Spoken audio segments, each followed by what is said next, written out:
Hoje eu quero falar com você.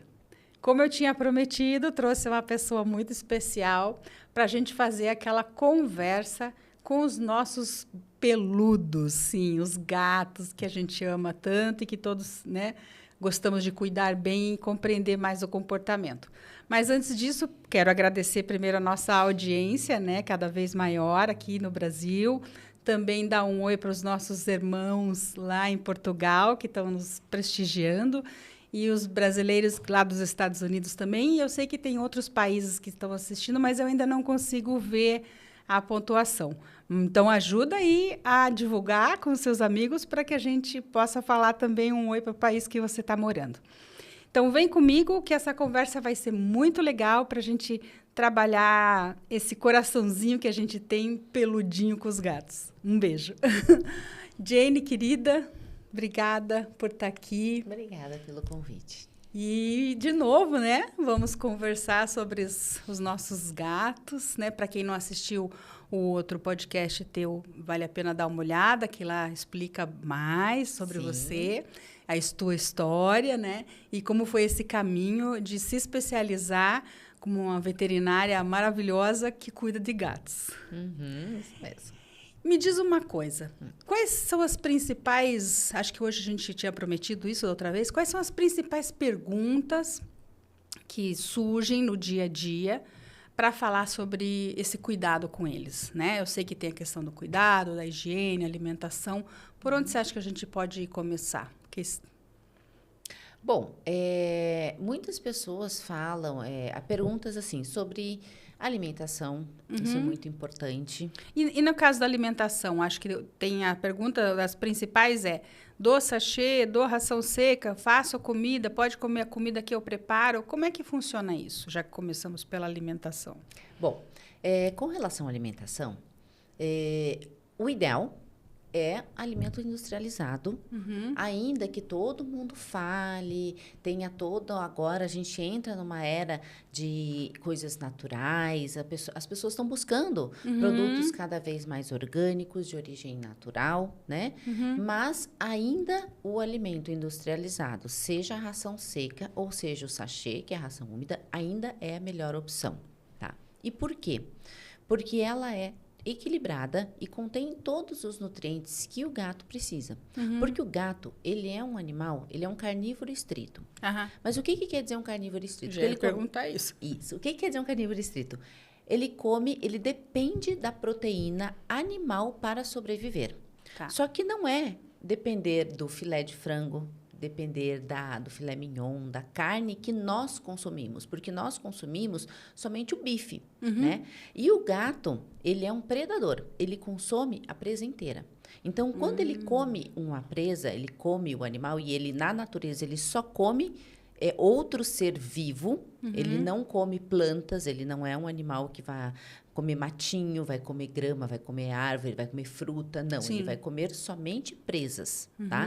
E essa presa, ela é composta por carne, por ossos, por vísceras, por penas, por pelos. Então, ele é um conjunto de nutrientes. E isso, quando a gente traz para a nossa alimentação humana, quando a gente fala assim de um carnívoro, a gente pensa no bife.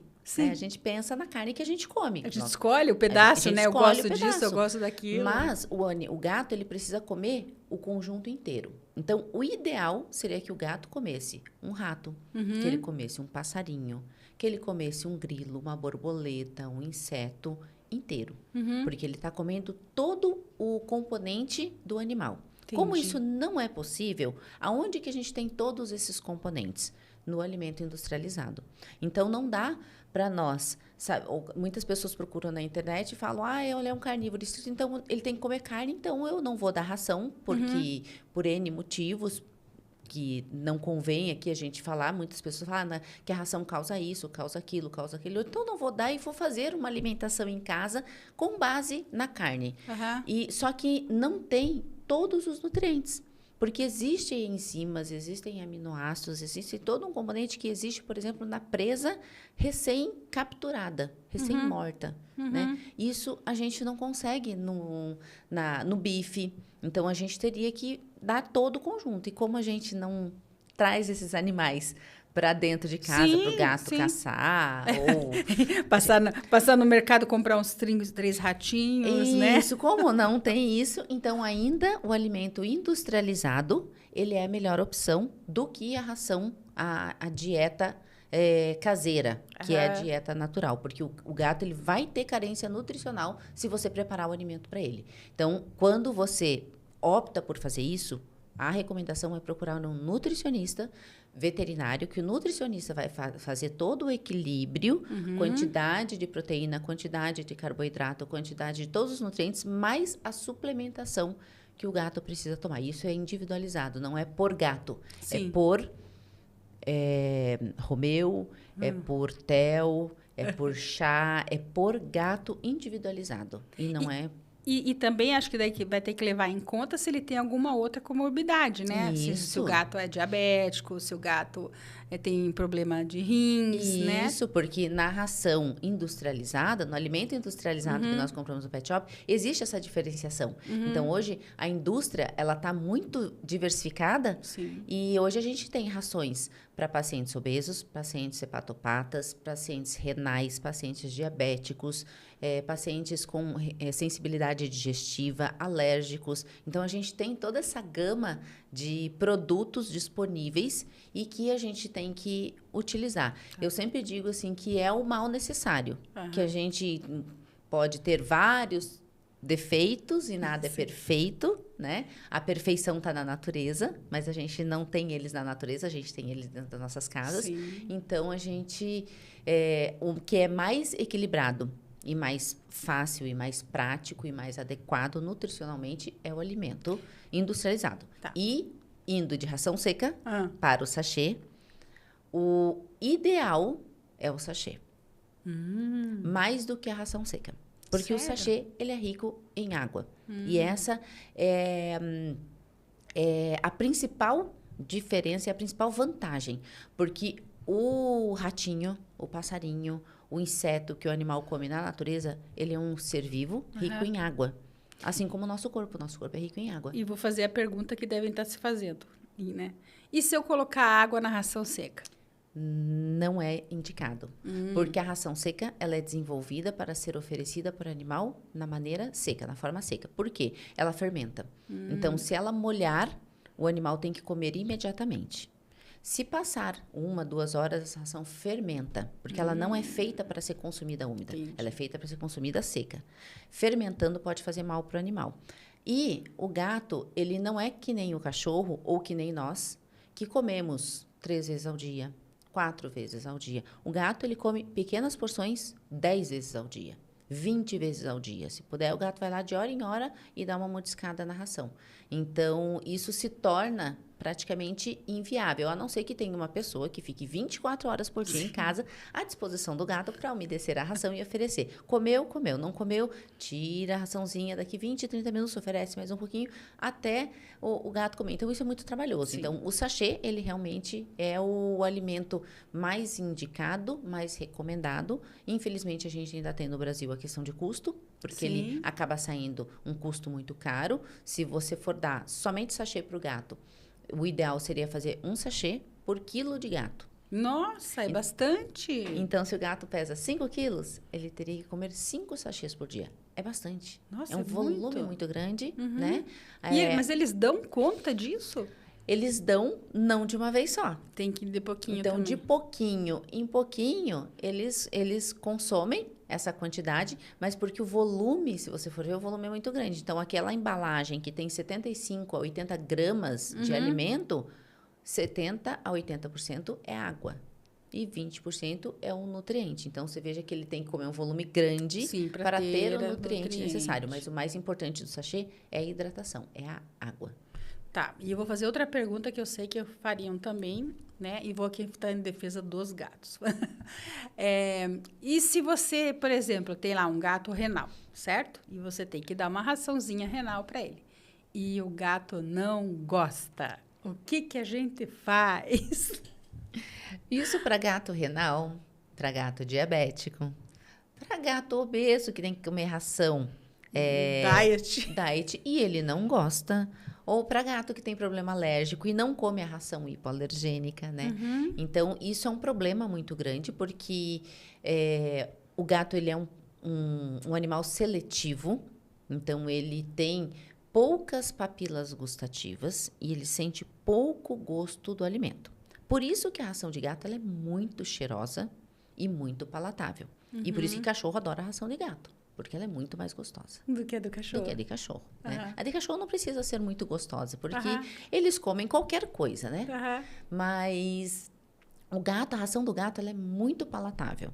E só que acontece, às vezes, do gato não comer. Então, a gente tem que se virar nos 30. Tem como misturar alguma coisa, às vezes? Então, a gente sempre fala da transição. Então, sempre que um veterinário vai te receitar uma ração terapêutica, por exemplo, no teu caso, você tem um gato diabético e ele tem que comer uma ração para gato diabético e ele não gosta da ração. Como que é feita a transição? A transição é sempre gradual.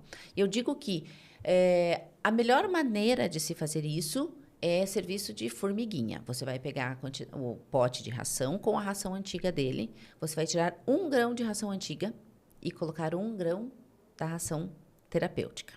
No dia seguinte, você vai pegar o mesmo pote, colocar a ração. Então, você dá 100 gramas para o seu gato. Você coloca lá 100 gramas, você vai tirar 2 grãos de ração e colocar 2 grãos da ração diabético. No terceiro dia, você tira 3 grãos e introduz 3 grãos. Essa é uma maneira, assim, muitas pessoas, quando eu falo, as pessoas dão risada. Muitos alunos, quando a gente dá aula, os alunos olham e falam assim, nossa, quem que vai fazer isso? Gente, o dono de gato faz. Porque só o dono de gato sabe o que é o veterinário prescrever uma ração e o gato não comer.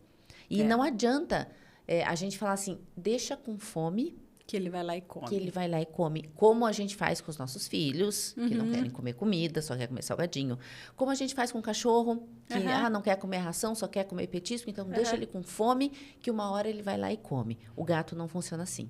Porque se o gato ficar com fome, ele pega a gordura corporal e joga para o fígado para produzir energia. Só que o fígado do gato, ela não metaboliza a gordura. Então, daí o fígado entra em colapso, entra em pane e faz uma doença que a gente chama de lipidose hepática. E essa doença causa enjoo e o gato não come porque ele está enjoado. E daí ele vai, como não tem comida, ele pega mais gordura e joga para o fígado e entra num ciclo vicioso. E o gato morre. Então, é muito importante não deixar o gato passar fome. Entendi. Você pode até colocar ração. Não quer fazer a transição? Quer colocar direto? Pode até colocar. Mas se o gato não comer, você é obrigado a voltar para a dieta anterior e fazer a transição gradativa ou informa o veterinário. E hoje existem várias marcas de ração que fazem os alimentos terapêuticos. Antes existia uma empresa só que tinha o alimento terapêutico. Hoje existem pelo menos 4 a 5 empresas. Ah, que bom, melhorou, né? Isso, que fazem a dieta terapêutica. Então, não está no monopólio só de uma indústria, mas tem várias que fazem isso e testando marca. Mas se mesmo que você teste tudo, não funcionou, o 1 a 1, o one a one, ele vai funcionar. E é serviço de formiguinha, mas se você tem esse problema, faça, porque funciona. Tá, vou fazer. E me diz outra coisa que as pessoas sempre perguntam. Caixa de areia. Como que é essa coisa? Porque tem tanto... Você hoje entra numa loja especializada, você fica até perdido de todo tipo de areia que tem. O gato realmente, ele escolhe, ele gosta dessa, não gosta? E como que a gente limpa essa areia, entende? Como que é essa relação ali do banheiro deles? Bom, relação de banheiro. Vamos para a quantidade de banheiros. Tá. Então, a quantidade de banheiros deve ser sempre o número de gatos mais 1. O que é isso? Se você tem 3 gatos na sua casa, o ideal é você ter 3 banheiros mais 1. Então, é você ter 4 banheiros. Esse é o ideal. Muitas pessoas que eu atendo moram em apartamentos pequenos e falam, Jane, como que eu vou colocar 4 caixas de areia? Mas tem 4 gatos, né? E tem 3 gatos, isso mesmo. Mas como que eu vou colocar tanta caixa de areia? Ela tem que ser espalhada pela casa, não pode ser... eu tenho um banheiro, e daí você coloca 3 caixas, uma do ladinho da outra. 3 caixas, uma do lado da outra, significa um banheiro. É a mesma coisa que eu ter 3 vasos sanitários em um banheiro. Você tem um banheiro, você não tem 3 banheiros, né? Se eles não forem divididos e individualizados, eles são um banheiro, certo? A mesma coisa funciona para os gatos. Então, quando você tem 3 gatos, você tem que, idealmente, ter 4 caixas de areia separadas, uma caixa em cada ambiente da sua casa, tá? E isso sucessivamente. Mas eu não posso. Você vai ter que ter pelo menos o número de gatos. Sim. Então, se você tem 3 gatos, pelo menos 3 caixas. Por quê? Porque o gato, se ele quiser ir no banheiro, ele tem que ter uma caixa disponível. Se só tem uma caixa e tiver outro gato usando, ele vai ficar na fila. Ele vai ficar na fila. E o gato, ele é muito econômico. Então, ele não vai ficar na fila esperando, fala, fulano, sai daí que eu quero fazer xixi. Agiliza aí o número 2, porque eu quero usar. Não, ele simplesmente vai embora. E o que ele faz? Ele acaba retendo fezes e acaba retendo urina. Então, isso favorece a problemas tanto de constipação em gatos e causam depois problemas médicos, quanto problemas urinários. Tanto que o gato, como ele é um animal que toma pouca água, ele concentra muito a urina. E se ele não faz muito xixi, ele concentra mais ainda. Então, por isso que o gato, todo mundo fala que o gato tem problema renal, o gato tem problema de cálculo, o gato tem pedra, o gato tem isso. Mas é uma série de fatores que ajudam. Né? O banheiro, número de banheiro, é um fator que ajuda. Então, sempre tem que ter muitos banheiros. Para quando ele quiser ir no banheiro, tem que ter um banheiro. Tem que ter um livre para ele. Depois, a gente vai para o tamanho da caixa. O tamanho da caixa deve ser o tamanho de um gato e meio. Então, as caixas têm que ser grandes. A gente vai nas casas onde tem caixas pequenas e mal cabe um gato. O gato tem que meio que se contorcer. Às vezes, ficar fora da caixa para conseguir mirar dentro da caixa. Né? Então, a caixa tem que ser grande, tem que ser ampla. A gente tem que imaginar que na natureza eles têm espaço. Sim. Né? E nas nossas casas, a gente quer que eles façam numa caixinha pequenininha. Então, essa caixa tem que ser grande. Tá? E com relação ao substrato, que hoje tem uma infinidade. Nossa, muito, né? Quando você vai comprar, você fica assim, tá aí, agora? Qual? E agora, né? Daí o vendedor fala que essa é boa e essa tá na promoção e essa compra 3, leva 4. E essa aqui vende muito, todo mundo leva, isso. Né? E você fica na dúvida realmente se isso muda o hábito deles, ou se afeta, né? Eles usarem ou não a caixa. Então, os gatos, como eu falei anteriormente, que ele tem pouca papila gustativa, que sente pouco gosto, para compensar o péssimo paladar que ele tem um olfato que chega a ser 10 vezes melhor do que o nosso. Então, eles sentem cheiros 1000 e muito mais do que nós, cheiros muito mais, com uma intensidade muito maior do que a gente. Então, a areia, ela tem que formar um torrão. Esse é o princípio número 1 da areia. Ela tem que formar um torrão firme, porque a gente precisa conseguir pegar esse torrão e descartar ele inteiro. Tem algumas areias que o torrão quebra, e daí fica um pedaço desse torrão. Quebra ou faz aquela gosma embaixo, isso, né? E essa gosma, se está ali, é porque tem urina. E se tem urina, tem cheiro. Então, é a mesma coisa que o gato usar um banheiro sujo. É a mesma coisa que nós não gostamos de usar banheiro sujo. Os gatos também não. Ainda mais os gatos, que são animais extremamente limpos. Então, o primeiro princípio tem que formar torrão, tem que ser de fácil remoção e tem que ser agradável ao pé, a patinha do gato. Então, quanto mais fino e mais delicado for esse floco, melhor. Quanto mais grosso e mais rústico, pior. Hoje se fala muito, hoje está muito difundido o floco de madeira. Isso. Né? Mas ele é grandão. Que é um floco, né? ele é grande. Ele é grande. Então, o que eu sempre falo? Tire o sapato e pisa em cima e fique pisando em cima. É desconfortável, é ruim. É a mesma coisa que o gato fazer xixi em pedra. Não é confortável. Ele vai fazer? Vai. Porque ele é um animal limpo. Agora, o fato dele usar esse banheiro, não significa que ele gosta desse banheiro. Né? Significa que ele é um animal higiênico e que tem um lugar ali, eu vou fazer. Há uns anos atrás, quando a gente não tinha areia, a gente picava jornal.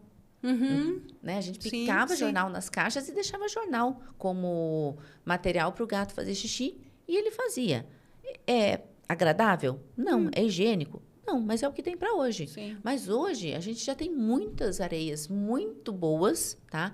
Então ela tem que ser bem fina, ela tem que formar um floco, um torrão Bem duro que duro. consiga se retirar. Então tem algumas que não formam torrão e elas são contraindicadas.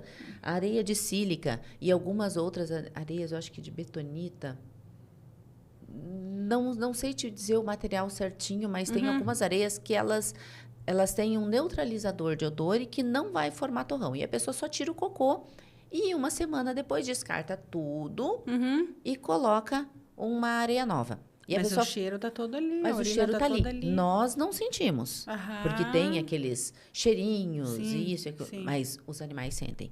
E outra coisa é a areia perfumada, que é totalmente contraindicada. Também acho um absurdo Porque isso. daí é cheiro de areia junto com cheiro de xixi.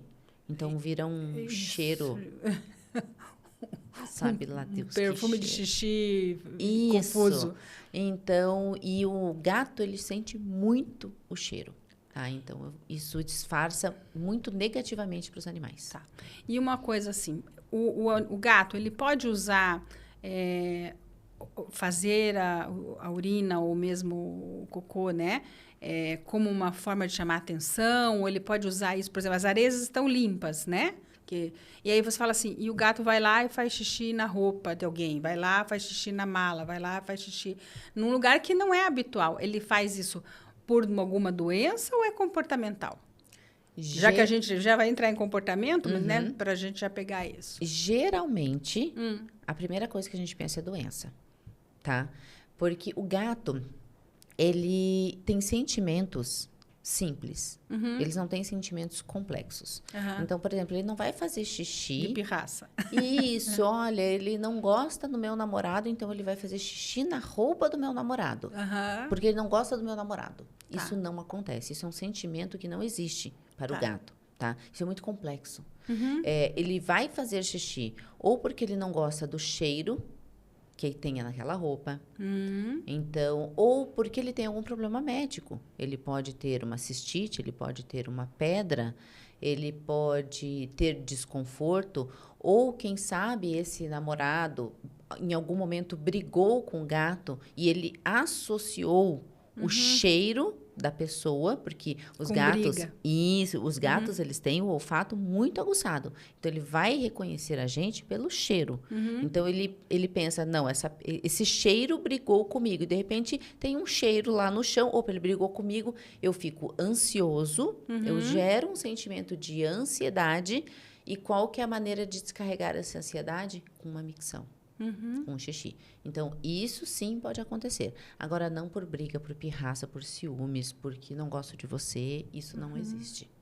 E pegando o gancho dos comportamentos. O gato-aranha, aquele comportamento do gato-aranha, né? Que o pessoal fala assim que o gato corre, se pendura e fica que nem uma aranha na parede, às vezes que nem uma aranha no teto. Isso é o nervosismo dele? O que isso existe ou é uma coisa muito fora? Olha, os gatos, eles são animais semi-arborícolas. E o que é isso? Ele gosta muito de ficar em locais altos. Por isso que a gente fala muito do enriquecimento ambiental. Por isso que tem os arranhadores, por isso que tem as caminhas mais altas, por isso que tem aquelas prateleiras que vão lá em cima, os nichos e desce e tal. Para quê? Para mimetizar na natureza, que é onde eles ficariam, aonde? Na árvore. Então, na natureza, eles gostam muito de ficar em cima das árvores. Por quê? Em cima de uma árvore é um local seguro, é um local onde ele está camuflado.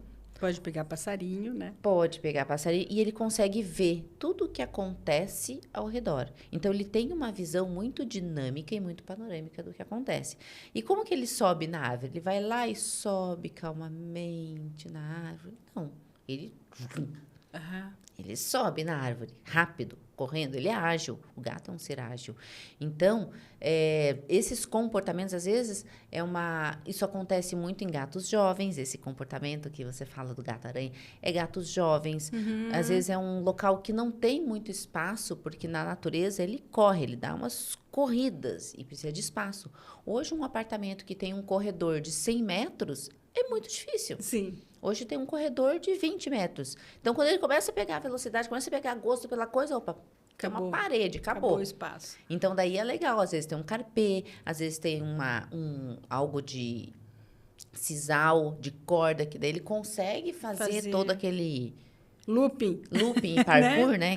Parkour, isso. Isso, é o parkour. Porque o parkour deve ter se baseado nos gatos, né? Porque você olha bem o que o gato faz, né? Por quê? Porque você precisa aumentar o espaço de circulação dos gatos. E para isso que serve também o enriquecimento ambiental, que é aumentar o espaço de circulação dos gatos. Então, num apartamento de 40 metros quadrados, eu consigo fazer que ele tenha 60, 70 metros quadrados, para o gato, lógico que não para a gente, mas se você colocar prateleiras, porque daí ele tem mais áreas onde ele consegue circular, no andar no chão e, por exemplo, numa prateleira. Sim, daí pula, sobe, né? Então, você aumenta o espaço de circulação do gato. E o arranhador também é uma facilidade para ele, né? Isso, é uma facilidade, é uma mimetização de uma árvore, né? Porque na árvore ele arranha, ele vai arranhar e, na verdade, ele não vai afiar as unhas, ele não vai deixar as garras lindas e maravilhosas para poder pegar um ratinho. Ele vai deixar ali na árvore, quando ele arranha, ele vai deixar uma marcação visual para todos os animais que passam por ali.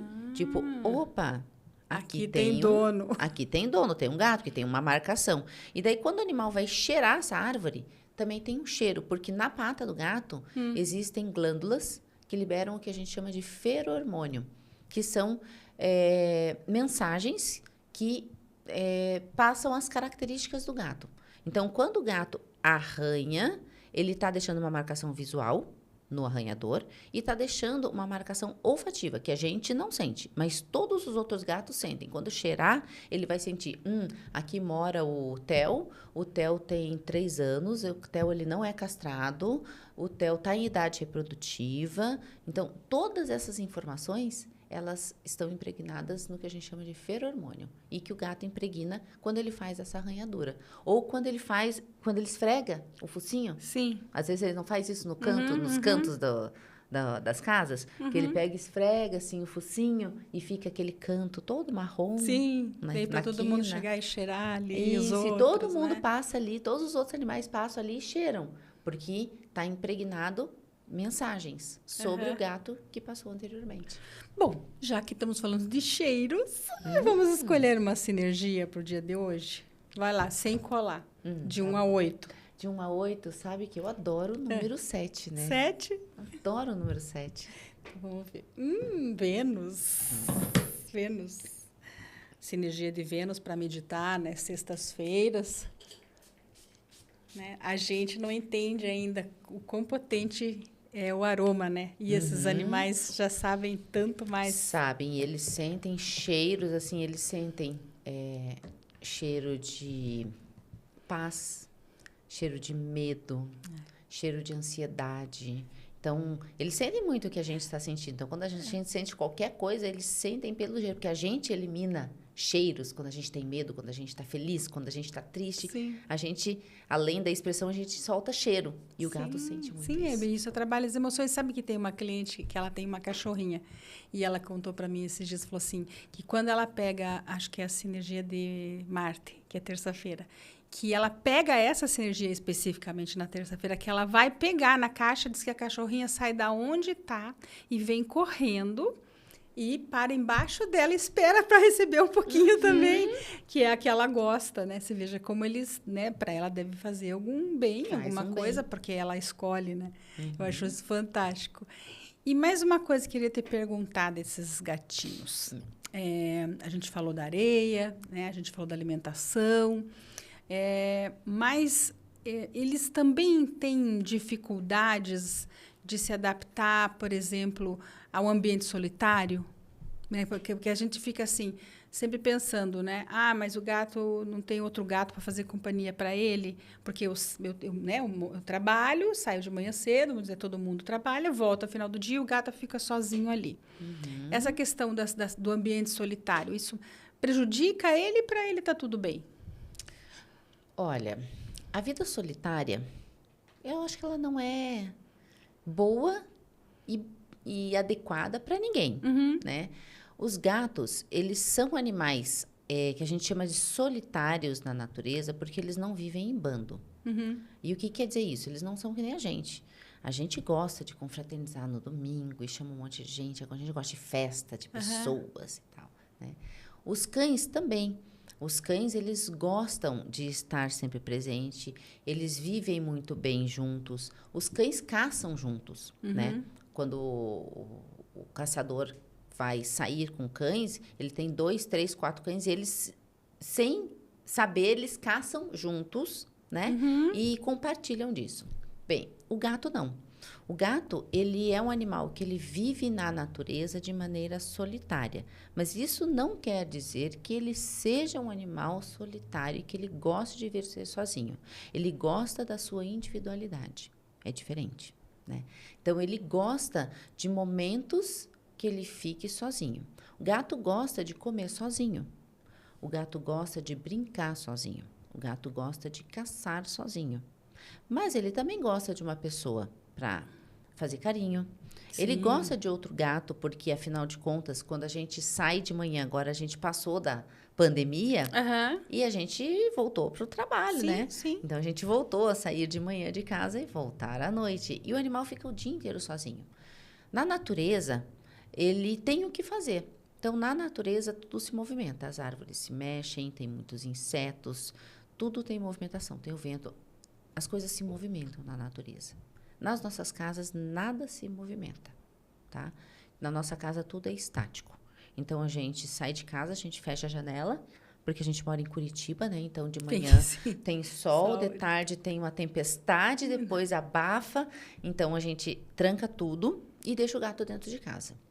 A gente não liga a televisão, porque imagina, o gato vai ficar assistindo televisão, que absurdo, né? Um rádio? Não. Então, tudo é parado. E a gente detetiza as casas ainda, né? Para não ter as pragas. Então, os condomínios detetizam tudo, para não ter formiga, para não ter barata, para não ter insetos, para não ter traça. Então, nada se movimenta. Então, isso gera estresse, isso gera ansiedade. E, neste caso, ter um outro animal, isso faz uma companhia para o gato, tá? Agora, significa que ele vai fazer tudo com esse outro gato? Não, porque os gatos, eles têm momentos que eles precisam da individualidade deles. E no gato isso é muito, muito, muito importante, porque a gente vê que quando a gente não respeita essa individualidade, eles adoecem. Eles ficam ansiosos, eles ficam agressivos. Então, a gente vê a agressividade tanto com o outro gato, quanto a agressividade com as pessoas. A queixa comum, meu gato me ataca. Meu gato, eu vou abraçar, ele não gosta. Isso, às vezes a pessoa fala assim, não, o gato me morde, ou quando vem alguém, o gato ataca, o gato morde. Isso, né? e às vezes isso pode estar relacionado à ansiedade e estresse. Mas por quê? Porque às vezes o momento de descanso dele não foi respeitado, às vezes tem muitos gatos em casa, então é importante ter mais de um gato. Eu sempre sou a favor de nunca ter um gato sozinho. Eu sou a favor de você ter mais de um gato. Agora, tudo tem um limite, porque eles precisam de espaços individualizados. Então, assim como na caixa de areia, que eu preciso de... Se eu tenho 3 gatos, eu tenho que ter no mínimo 3 caixas de areia, uma areia para cada gato. Se eu tenho 3 gatos, eu tenho que ter 3 potes de comida. Eu tenho que ter pelo menos 3 potes de água. Eu tenho que ter 3 camas, eu tenho que ter 3 nichos, eu tenho que ter 3 arranhadores, eu tenho que ter 3 prateleiras em locais diferentes. Então, eu tenho que ter tudo em 3. E, às vezes, as pessoas acham que eles não precisam disso. Então, às vezes, eu dou comida porque eles comem junto. Não, eles comem junto, eles gostam de comer junto.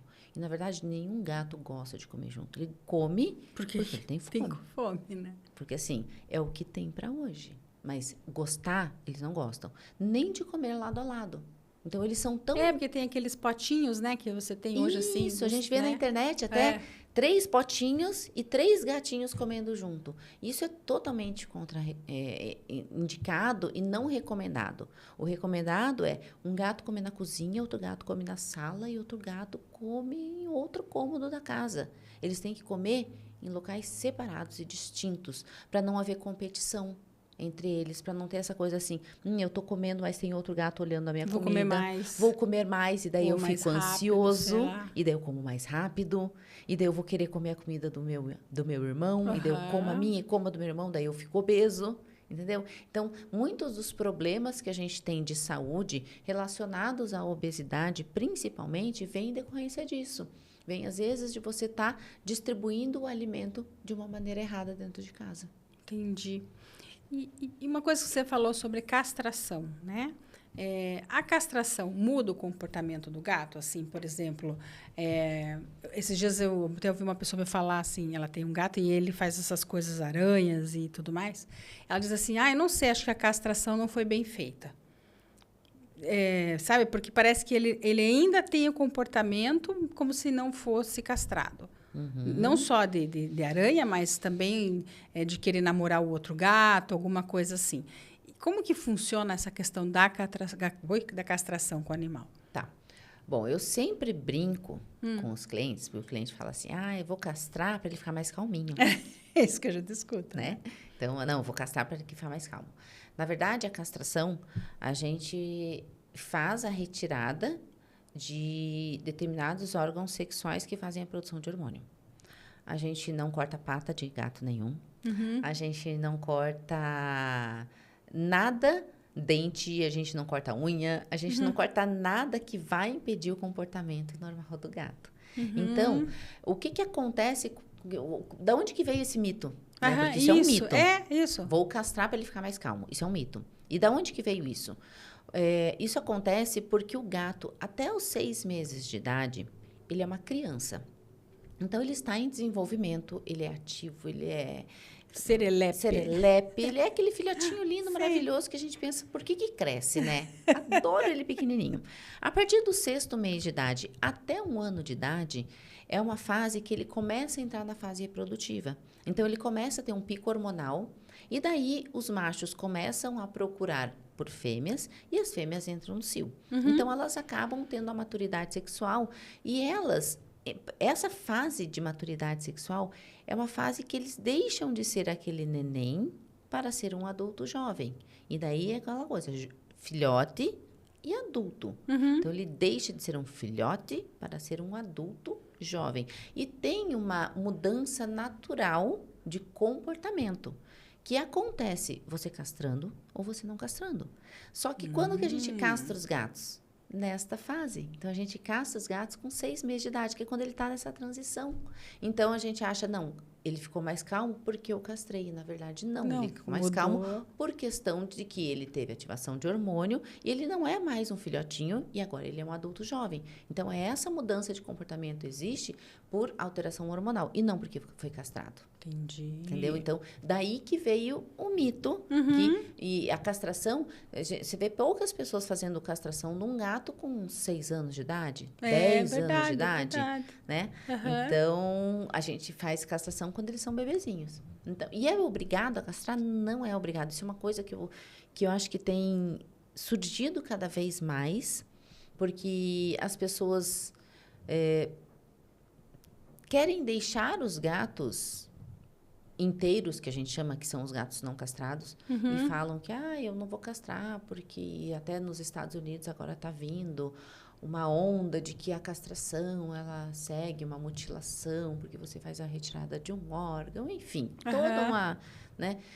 E daí veio pessoas me questionar cada vez mais a necessidade de castração, porque quando você vai no veterinário, todo veterinário fala, nossa, não é castrado. E isso é uma coisa que às vezes assusta, né? Porque hoje todo que é animal é castrado. Mora em apartamento e tal, é castrado. Se não é castrado, é um animal destinado à reprodução.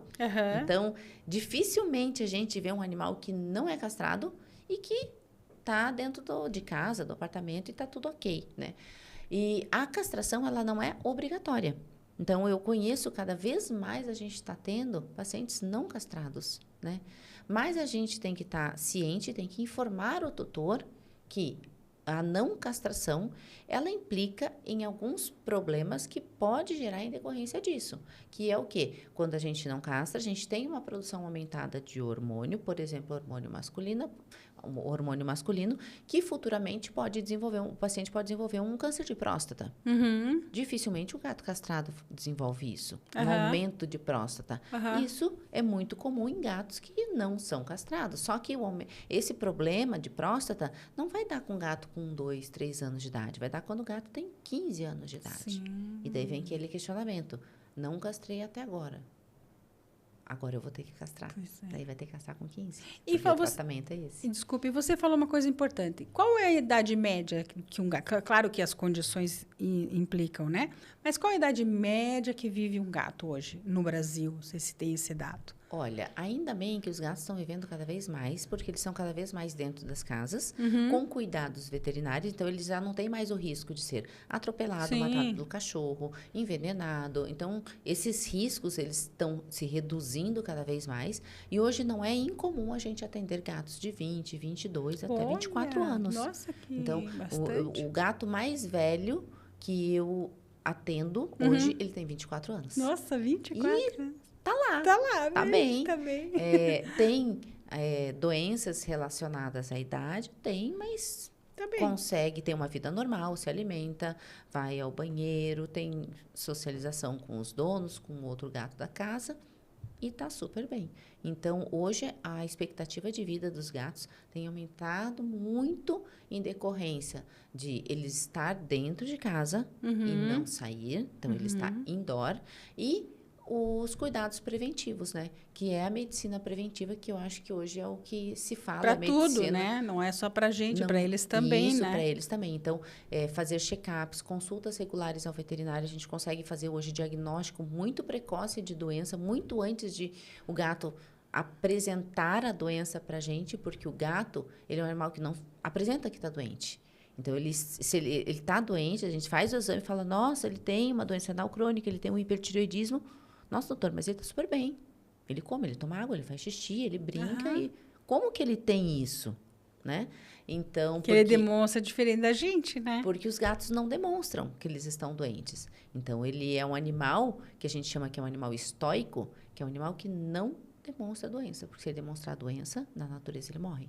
Olha só, né? Ele é um gato que... O gato é um animal que...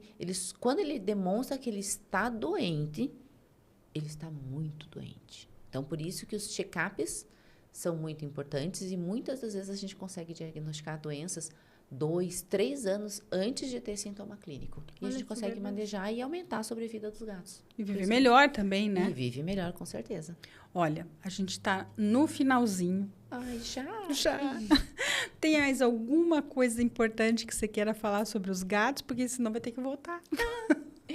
Bom, uma coisa que a gente não comentou da outra vez, né? E que a gente ficou de comentar dessa vez, é sobre o uso da homeopatia. Ah, é verdade. Né? Isso, então, muito bom, para quem não sabe, eu sou homeopata, né?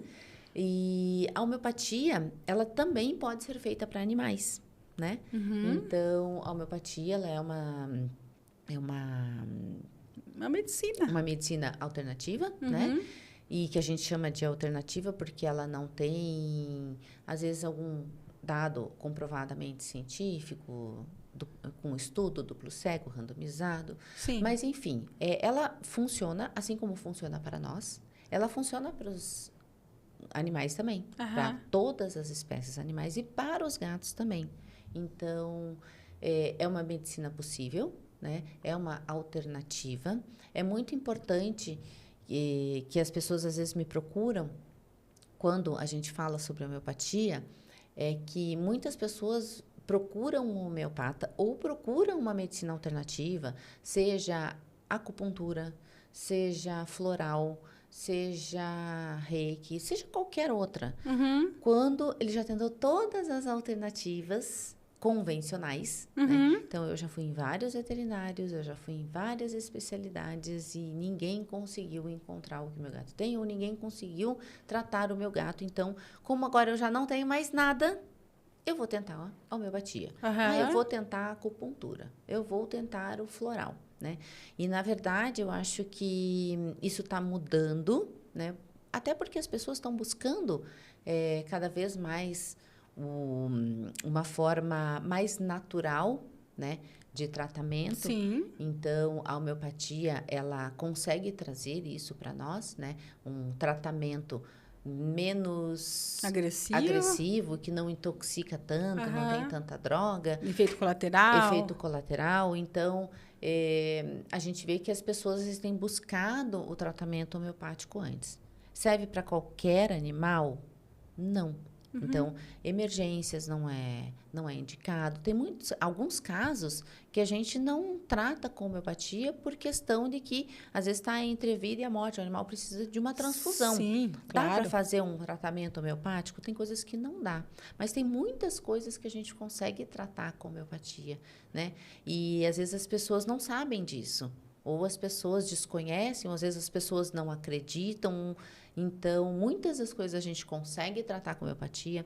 O tratamento homeopático, ele ainda é um tratamento mais barato, né? Porque a medicação homeopática, ela não tem um custo muito alto. Elevado, né? Ela é fácil de ser medicada, de ser administrada, porque geralmente é feito base água. Então, a gente pode fazer em gotinhas, a gente pode fazer em glóbulos de açúcar. E é uma vantagem porque o gato também não sente o gosto doce, ele não sente o açúcar, então ele está comendo uma bolinha de alguma coisa, né? Sim, então, um saguzinho. Isso, então ela é bastante utilizada para gatos e tem resultados bem positivos e a gente pode inclusive associar também tratamento homeopático com tratamento alopático. Acho que a gente encontrar um meio termo, isso, os gatos, eles só tendem a se beneficiar. E eles são tão sensíveis, né, que eu acho a homeopatia, ela é realmente um caminho que ajuda nessa sensibilidade, né? Não estou dizendo que os cachorros não possam usar, outros animais, mas que o gato realmente, essa sensibilidade dele abre para muitas coisas que a gente nem imagina, né? É verdade. Mas muito bom, então, espero que a gente possa conversar mais, né? Muito bom, Eu obrigada. adoro falar dos nossos peludos. Eu também, né? Se deixar, a gente fica aqui eu tenho até vários. Amanhã. Tem vários. Isso que ninguém viu, que a gente ficou fazendo no primeiro antes, né? Antes de gravar, se alguém visse. Mas muito obrigada de novo por ter vindo. Obrigada, Márcia. Pessoal, como eu sempre digo, vamos despertar.